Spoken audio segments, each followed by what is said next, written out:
Good morning students. हमारा ये 5th lesson चला हुआ है, नई समस्याएं। इसमें से अगला टॉपिक है ये, औरंगजेब ने उल्टी गंगा बहाई, हिंदू राष्ट्रवाद का उभार, शिवाजी।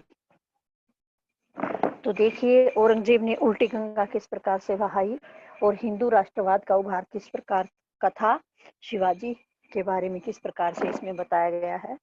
देखिए, औरंगजेब समय के विपरीत चलने वाला शासक था। कैसे चलने वाला शासक था औरंगजेब? समय के विपरीत। अपनी सारी योग्यता और उत्साह के बावजूद उसने अपने पूर्वजों के द्वारा किए गए कामों पर पानी फेरने का प्रयास किया था। वह धर्मांध और कठोर नैतिकतावादी था। उसे कला या साहित्य से कोई प्रेम नहीं था। हिंदुओं पर पुराना घृणित जजिया कर लगाकर और उनके बहुत से मंदिरों को तुड़वाकर उसने अपनी प्रजा के बहुत बड़े हिस्से को नाराज कर दिया। कैसा व्यक्ति था औरंगजेब? धर्मांध था और नैतिकतावादी था, कठोर नैतिकतावादी था। कला और साहित्य का भी उसे कोई प्रेम नहीं था। हिंदुओं पर घृणित जजिया कर लगाया, मंदिरों को तुड़वाया, जिससे प्रजा बहुत नाराज हो गई। उसने उन अभिमानी राजपूतों को भी नाराज कर दिया जो मुगल साम्राज्य के अवलंब और स्तंभ थे। उन्होंने अभिमानी राजपूतों को भी नाराज कर दिया था, जो कैसे थे? मुगल साम्राज्य के अवलंब थे, यानी सहारा थे, स्तंभ थे। उत्तर में सिख उठ खड़े हुए थे। वे हिंदू और मुसलमान विचारों का किसी हद तक समन्वय करने वाले शांति प्रिय समुदाय के प्रतिनिधि थे, जो दमन और अत्याचार के विरुद्ध एक सैनिक बिरादरी के रूप में संगठित हो गए थे। जो हिंदू और मुसलमान वे कैसे थे? हिंदू जो सिख थे, हिंदू और मुस्लिम विचारों का किसी हद तक वे समन्वय मेल जोल करने वाले थे और शांति प्रिय समुदाय के प्रतिनिधि भी थे, और दमन अत्याचार के विरुद्ध वे एक सैनिक बिरादरी के रूप में इकट्ठे हुए थे। भारत के पश्चिमी समुद्र तट पर उसने प्राचीन राष्ट्रकूटों के वंशज लड़ाकू मराठों को भी क्रोधित कर दिया था। ठीक ऐसे समय जब उनके बीच एक अद्भुत सेना नायक उठ खड़ा हुआ था। मुगल साम्राज्य के दूर दूर तक फैले क्षेत्रों में उत्तेजना फैल गई और पुनर्जागरणवादी विचार पनपने लगा, जिसमें धर्म और राष्ट्रवाद का मेल था। मुगल साम्राज्य में क्या हुआ? दूर दूर तक क्षेत्रों में उत्तेजना फैल गई थी, लोगों में जोश हो गया था, पुनर्जागरणवादी विचार पनपने लगे थे, जिसमें क्या हो गया? धर्म और राष्ट्रवाद का मेल था। इस कारण यह उत्तेजना फैल गई थी। वह आधुनिक युग जैसा धर्मनिरपेक्ष ढंग का राष्ट्रवाद नहीं था, न ही इसकी व्याप्ति पूरे भारत में थी। धर्म और राष्ट्रीयता के मेल ने दोनों ही तत्वों से शक्ति और संबद्धता हासिल की थी। धर्म और राष्ट्रीयता के मेल ने क्या किया? इन दोनों ने ही तत्वों से शक्ति और संबद्धता भी हासिल की, प्राप्त की थी। लेकिन उसकी कमजोरी भी इसी मेल से पैदा हुई थी। यह केवल खास किस्म की और आंशिक राष्ट्रीयता थी, जिसमें धर्म के क्षेत्र में बाहर पड़ने वाले तमाम भारतीय तत्वों का समावेश नहीं था। जिसमें क्या था? धर्म के क्षेत्र के बाहर पड़ने वाले तमाम भारतीय तत्वों का उसमें समावेश या मेलजोल नहीं था। हिंदू राष्ट्रवाद उस व्यापक राष्ट्रीयतावाद के मार्ग में बाधा बना हुआ था, बाधक था। कौन? हिंदू राष्ट्रवाद राष्ट्रीयतावाद के मार्ग में बाधक बना हुआ था, जो धर्म और जाति के भेदभाव से ऊपर उठ जाती है। विशेषकर मराठों की अवधारणा व्यापक थी। मराठों की अवधारणा व्यापक थी, दूर दूर तक फैली हुई थी, और जैसे जैसे उनकी शक्ति बढ़ी, उनके साथ इस अवधारणा का भी विकास हुआ था। 1784 ईस्वी में वॉरेन हेस्टिंग ने लिखा था, हिंदुस्तान और दक्षिण के तमाम लोगों में से केवल मराठों के मन में राष्ट्र प्रेम की भावना है, जिसकी गहरी छाप राष्ट्र के हर व्यक्ति के मन पर है। 1784 में वारेन हेस्टिंग ने क्या लिखा था? हिंदुस्तान और दक्षिण के तमाम लोगों में से केवल मराठों के मन में ही क्या थी? राष्ट्र प्रेम की भावना। हिंदुस्तान और दक्षिण, इन सभी लोगों के अंदर, सभी लोगों में से केवल मराठों के मन में ही राष्ट्र प्रेम की भावना है, जिसकी गहरी छाप कहां पर है? राष्ट्र के हर व्यक्ति के मन पर है। मराठे अपनी राजनीतिक और सैनिक व्यवस्था और आदतों में उदार थे। मराठे क्या थे? अपनी राजनीतिक और सैनिक व्यवस्था में और आदतों में उदार थे और उनके भीतर लोकतांत्रिक भावना भी थी। इससे उन्हें शक्ति मिलती थी। शिवाजी औरंगजेब से लड़ा जरूर, पर उसने मुसलमानों को खुलकर नौकरियां दी। शिवाजी क्या था? मुसलमानों से लड़ा भी था। शिवाजी औरंगजेब से लड़ा और उसने क्या किया? मुसलमानों को खुलकर नौकरियां भी दी थी। मुगल साम्राज्य के खंडित होने का महत्वपूर्ण कारण आर्थिक ढांचे का चरमराना था। मुगल साम्राज्य जो खंडित हुआ, किस कारण हुआ? आर्थिक ढांचे के चरमराना यानी डगमगाना। किसान बार बार विद्रोह करते थे। इनमें से कुछ आंदोलन बड़े पैमाने पर हुए। किसान भी बार बार विद्रोह करते थे, जिस कारण अनेक आंदोलन होते थे। 1669 ईस्वी के बाद जाट किसान को राजधानी से बहुत दूर 1669 ईस्वी के बाद जाट किसान जो राजधानी से बहुत दूर नहीं थे, बार बार दिल्ली सरकार के खिलाफ खड़े होते रहे। क्या हुआ? 1669 ईस्वी के बाद जो जाट किसान थे वे दिल्ली राजधानी से दूर नहीं थे, इस कारण वे बार बार दिल्ली सरकार के खिलाफ खड़े हो जाते थे। और गरीब लोगों का एक अन्य विद्रोह सतनामियों का था। गरीब लोगों का एक अन्य विद्रोह भी था जो कैसा था? सतनामियों का था। उस समय जब साम्राज्य में फूट और बगावत फैली हुई थी, पश्चिमी भारत में नई मराठा शक्ति विकास कर रही थी और अपने को मजबूत कर रही थी। जब साम्राज्य में फूट और बगावत फैली हुई थी तो क्या था? उस समय पश्चिमी भारत में नई मराठा शक्ति अपना विकास कर रही थी, अपने को मजबूत बना रही थी। शिवाजी, जिसका जन्म 1627 ईस्वी में हुआ था, पहाड़ी इलाकों के सख्त जान लोगों के आदर्श छापामार नेता थे। शिवाजी का जन्म कब हुआ था? 1627 ईस्वी में।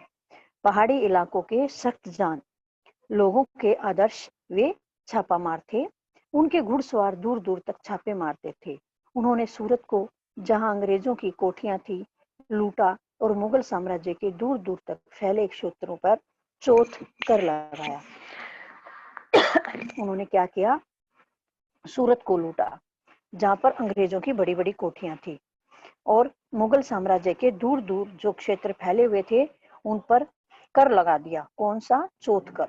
उन्होंने मराठों को एक शक्तिशाली संगठित फौजी दल का रूप दे दिया। उन्हें राष्ट्रीयतावादी पृष्ठभूमि प्रदान की और दुर्जय शक्ति का रूप दिया। 1680 ईस्वी में उनकी मृत्यु हो गई। किनकी?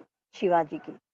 लेकिन मराठा शक्ति तब तक बढ़ती गई जब तक भारत पर उसका प्रभुत्व नहीं हो पाया। मराठा शक्ति कब तक बढ़ी?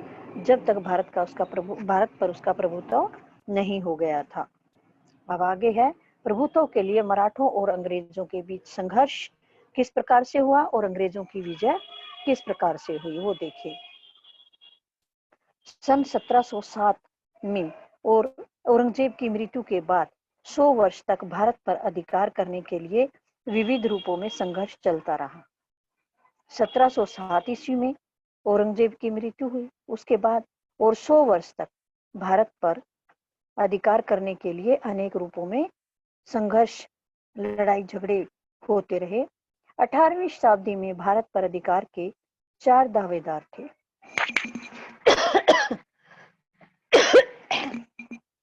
18वीं शताब्दी में भारत पर अधिकार के कितने दावेदार थे? 4। इनमें से भारतीय थे, मराठे और दक्षिण में हैदर अली, और उसका बेटा टीपू सुल्तान। विदेशी थे फ्रांसीसी और अंग्रेज। भारतीय तो कौन कौन थे?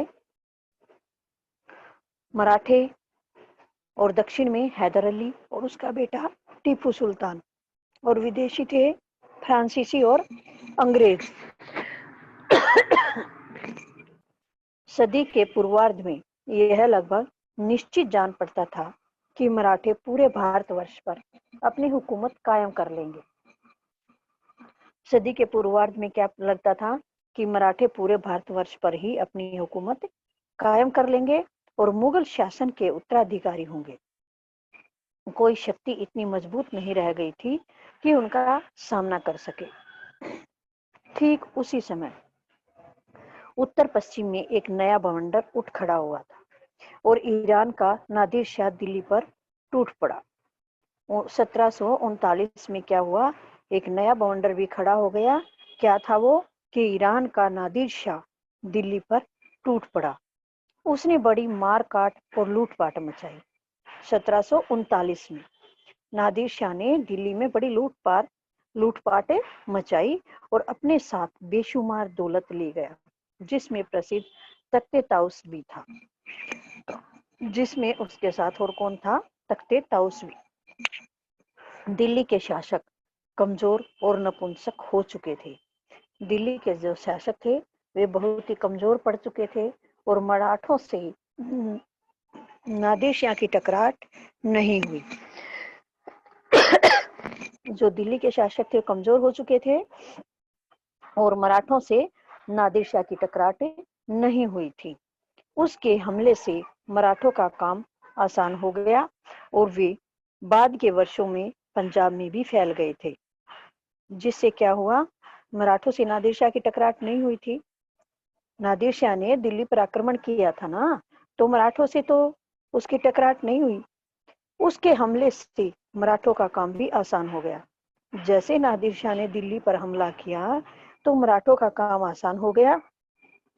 वे बाद के वर्षों में पंजाब में फैल गए। एक बार फिर ऐसा लगा कि भारत मराठों के अधीन हो जाएगा। मराठे कहाँ फैल गए? पंजाब में और दिल्ली में नादिर शाह अपने धाक जमाए बैठा था, उसको सारा लूट रहा था।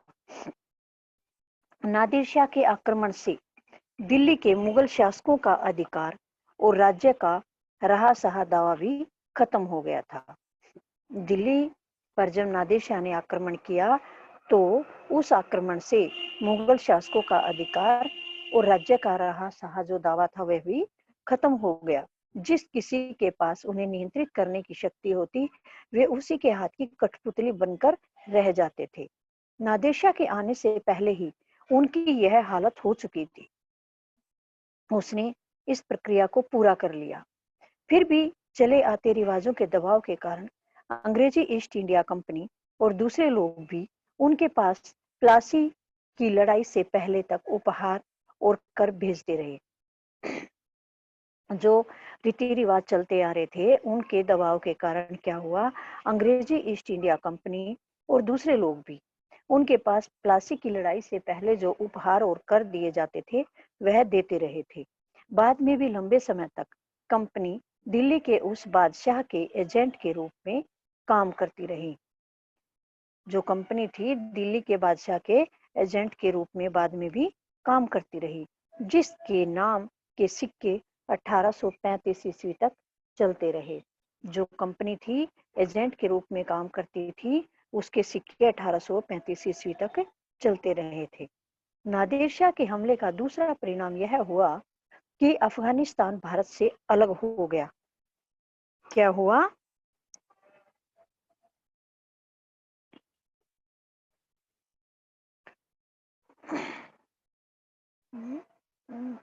के हमले का दूसरा परिणाम यह हुआ कि अफगानिस्तान भारत से अलग हो गया। क्या हुआ? अफगानिस्तान भारत से अलग हो गया। अफगानिस्तान जो बहुत लंबे समय से भारत का हिस्सा था वह अलग हो गया। उससे कटकर अब नादिर शाह के राज्य का हिस्सा बन गया। बंगाल में जालसाजी और बगावत को बढ़ावा देकर क्लाइव ने थोड़े से प्रयास से सन 1757 ईस्वी में प्लासी का युद्ध जीत लिया। क्लाइव ने 1757 में प्लासी का युद्ध जीत लिया था। कैसे? बंगाल में जालसाजी और बगावत को बढ़ावा देकर। इस तारीख से कभी कभी भारत में अंग्रेजी साम्राज्य की शुरुआत मानी जाती है। जल्दी ही पूरा बंगाल और बिहार अंग्रेजों के हाथ में आ गया था। बंगाल और बिहार किसके हाथों में आ गया था? अंग्रेजों के हाथों में आ गया था। इनके शासन की शुरुआत के साथ ही 1770 ईस्वी में इन दोनों सूबों में भयंकर अकाल पड़ा, जिससे इस घनी आबादी वाले इलाके की 1/3 से अधिक आबादी नष्ट हो गई। कब? 1770 में। अकाल के कारण घनी आबादी वाले इलाके की 1/3 आबादी, 1/3 से भी अधिक आबादी नष्ट हो गई। दक्षिण में अंग्रेजों और फ्रांसीसियों के बीच संघर्ष, जो विश्वव्यापी युद्ध का ही एक हिस्सा था, अंग्रेजों की विजय में समाप्त हुआ और भारत में फ्रांसीसियों का लगभग नामो निशान मिट गया। दक्षिण में क्या हुआ? अंग्रेजों और फ्रांसीसियों के बीच जो संघर्ष चल रहा था, जो विश्वव्यापी युद्ध का ही एक हिस्सा था, उसमें क्या हुआ? अंग्रेजों की विजय में वह समाप्त हो गया और भारत के अंदर से फ्रांसीसियों का लगभग नामो निशान तक मिट गया था।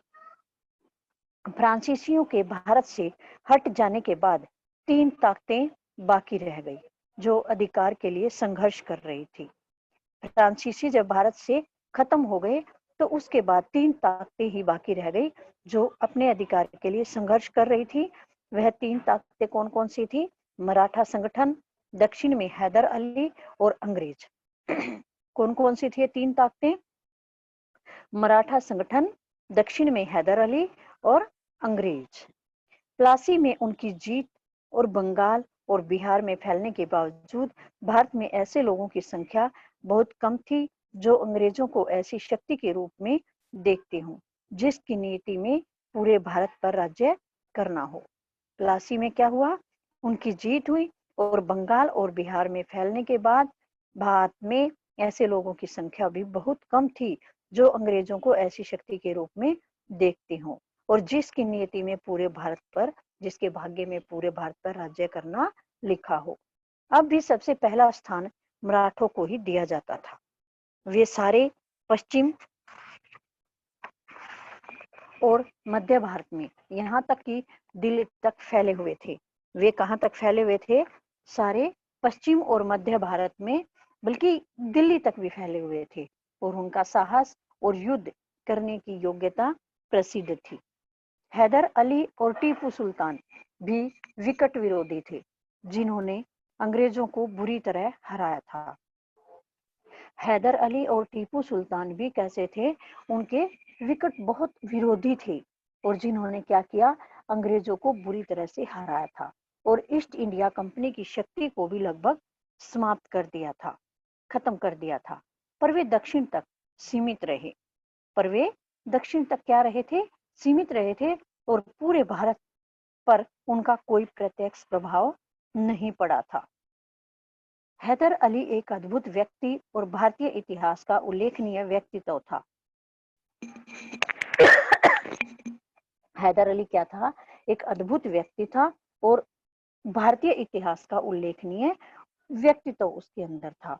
उसका आदर्श किसी हद तक राष्ट्रीय था और उसमें कल्पनाशील नेता के गुण भी थे। मैसूर के टीपू सुल्तान को अंग्रेजों ने अंततः 1799 ईस्वी में पराजित कर दिया और इस तरह मराठों और अंग्रेजों की ईस्ट इंडिया कंपनी के बीच आखिरी मुकाबले के लिए मैदान उनके लिए साफ हो गया।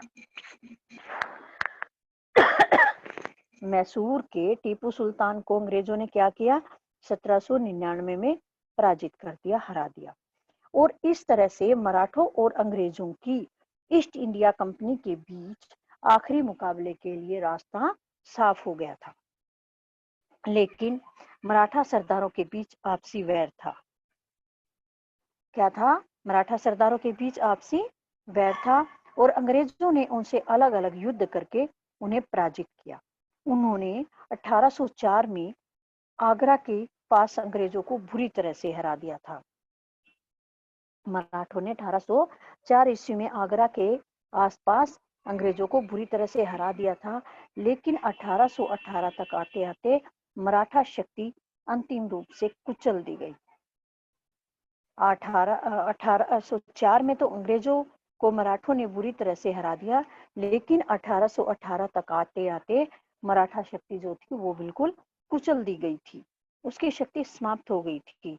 उन बड़े सरदारों ने जो मध्य भारत में उनका प्रतिनिधित्व कर रहे थे, ईस्ट इंडिया कंपनी की अधीनता स्वीकार कर ली थी। अंग्रेज इसके बाद भारत के अधिकांश भाग के शासक हो गए और वे देश पर सीधे या फिर अपने अधीनस्थ राजाओं के माध्यम से शासन करने लगे। अंग्रेज क्या हुआ, इसके बाद भारत के अधिक भाग के शासक बन गए थे, अधिकांश भागों के शासक बन गए और वे क्या करने लगे, देश पर सीधे या अपने अधीन राजाओं के माध्यम से शासन करने लगे। हमें बार बार याद दिलाया जाता है कि अंग्रेजों ने भारत को अव्यवस्था और अराजकता से बचाया था। हमें ये याद दिलाया जाता है कि अंग्रेजों ने भारत को अव्यवस्था से और अराजकता से बचाया था। यह बात इस हद तक सही है कि उन्होंने उस युग के बाद, जिसे मराठों ने आतंक का युग कहा है, सुव्यवस्थित शासन कायम किया। लेकिन यह अव्यवस्था और अराजकता कुछ दूर तक ईस्ट इंडिया कंपनी और भारत में उनके प्रतिनिधियों की नीति के कारण फैली थी। यह कल्पना भी की जा सकती है कि अंग्रेजों की सहायता के बिना भी संघर्ष की समाप्ति के बाद शांति और व्यवस्थित शासन की स्थापना हो ही सकती थी। अब आगे है रणजीत सिंह के बारे में। रणजीत सिंह और जय सिंह, इन दोनों के बारे में देखिए। आतंक के इस दौर में जनता सामान्यतः त्रस्त और पस्त जरूर थी, पर अनेक व्यक्ति ऐसे रहे होंगे जो उस समय सक्रिय नई शक्तियों को समझना चाहते होंगे, लेकिन घटनाओं की बाढ़ ने उन्हें दबा दिया और उनका कोई प्रभाव न पड़ सका। आतंक के इस दौर में क्या था, जनता त्रस्त भी थी, परेशान भी थी, पर कुछ ऐसे व्यक्ति भी उसमें रहे होंगे जो कि उस समय जो सक्रिय नई शक्तियां थी उनको वे समझना चाहते होंगे, लेकिन घटनाओं की बाढ़ ने उन व्यक्तियों को दबा दिया और उनका कोई भी उन पर प्रभाव नहीं पड़ सका। ऐसे व्यक्तियों में जिनमें जिज्ञासा भरी हुई थी, वे कौन थे? महाराजा रणजीत सिंह थे। महाराजा रणजीत सिंह में जिज्ञासा भरी हुई थी। वे जाट सिख थे जिन्होंने पंजाब में अपना साम्राज्य कायम किया था। कौन थे? महाराजा रणजीत सिंह, जिन्होंने पंजाब में अपना साम्राज्य कायम किया था। बाद में यह साम्राज्य कश्मीर और सरहदी सूबे तक फैल गया। बाद में यह इनका पंजाब वाला जो पंजाब तक साम्राज्य था वह कहाँ तक फैल गया?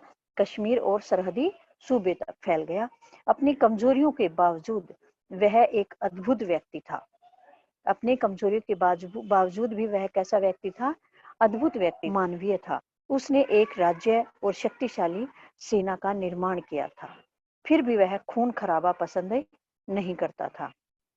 उसने एक शक्तिशाली सेना का भी निर्माण किया, लेकिन वह खून खराबा पसंद नहीं करता था। जब इंग्लैंड में छोटे मोटे चोर उचक्कों को भी मौत की सजा भोगनी पड़ती थी, तो उसने मौत की सजा बंद करती थी, चाहे जुर्म कितना ही बड़ा क्यों ना हो। इंग्लैंड में जो भी चोर उचक्के, कोई भी किसी प्रकार के भी कोई भी लड़ाई झगड़े आदि इस प्रकार के कोई भी गलत काम करने वाले जो थे, जिनको मौत की सजा दी जाती थी, उसने मौत की सजा को बंद करवा दिया था, चाहे कितना भी बड़ा जुर्म क्यों ना हो। किसने? महाराजा रणजीत सिंह ने। युद्ध के सिवाय उसने कभी किसी की जान नहीं ली, गर्चे उसकी जान लेने की कोशिश एकाधिक बार की गई। उसने कभी किसी की जान नहीं ली, लेकिन जो गर्चे थे उसकी जान लेने की कोशिश एकाधिक बार की गई थी। उसका शासन निर्दयता और दमन से मुक्त था। महाराजा रणजीत सिंह का शासन कैसा था? निर्दयता से दूर था, मुक्त था और दमन से मुक्त था, यानी वह किसी के साथ कठोर व्यवहार नहीं करता था। एक दूसरा पर कुछ और ही ढंग का भारतीय राजनेता राजपूताने में जयपुर का सवाई जयसिंह था। एक और दूसरा शासक था, राजनेता था, जो कहाँ था, जयपुर का सवाई जयसिंह था। उसका समय कुछ और पहले था। उसकी मृत्यु 1743 ईस्वी में हुई थी। वह औरंगजेब की मृत्यु के बाद होने वाली उथल पुथल के समय हुआ। उसका जन्म कब हुआ था? जयसिंह का 1743 ईस्वी में। औरंगजेब की मृत्यु के बाद उथल पुथल के समय उसका जन्म हुआ था।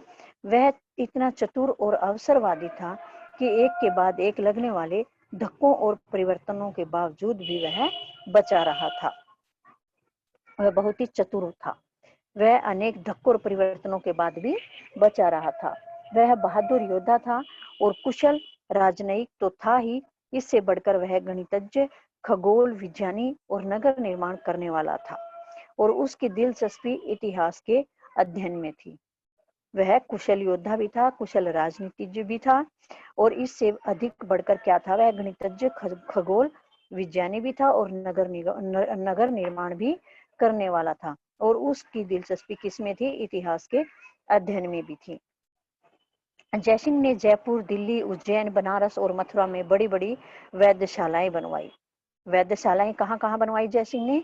जयपुर, दिल्ली, उज्जैन, बनारस और मथुरा में। उसने जयपुर नगर को भी बसाया।